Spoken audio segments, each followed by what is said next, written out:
திமுக அரசு டீசல் விலையை குறைக்கவில்லை எனவும், டீசல் விலை உயர்ந்தால் உணவுப் பொருட்களின் விலை உயர்ந்து மக்கள்தான் சிரமம் அடைவார்கள் என்றும் அதிமுக பொதுச் செயலாளர் எடப்பாடி கே பழனிசாமி குற்றம் சாட்டியுள்ளார். ராமநாதபுரம் மாவட்டம் முதுகுளத்தூர் பேருந்து நிலைய பகுதியில் மக்களை காப்போம் தமிழகத்தை மீட்போம் எழுச்சி பயணத்தில் பேசிய அவர் இதனை தெரிவித்தார். திமுக ஆட்சிக்கு வந்தா டீசல் விலை 4 ரூபாய் குறைக்கிறாங்க, பெட்ரோல் விலை 5 ரூபாய் குறைக்கிறாங்க. பெட்ரோல் மட்டும் 3 ரூபாய் குறைச்சு விட்டுட்டாங்க. டீசல் விலை குறைச்சாங்களா?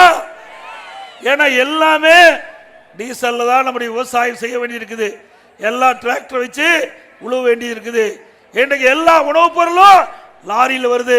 டீசல் விலை உயர்னா வாடகை உயரும், வாடகை உயர்ந்தா அந்த சுமை நம்ம தலையில் வந்து விழுது. அதே போல மீன்பிடியில் தொழில் செய்கின்றவங்க அந்த போட்டுக்கு விசைப்படகுக்கு டீசல் தான் பயன்படுத்துறாங்க. ஆக கொடுக்கப்பட்ட வாக்குறுதி எதுவுமே நிறைவேற்றல.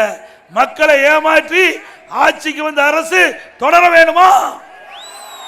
நல்லா சத்தமா சொல்லுங்க. ஸ்டாலின் கேட்கணும்.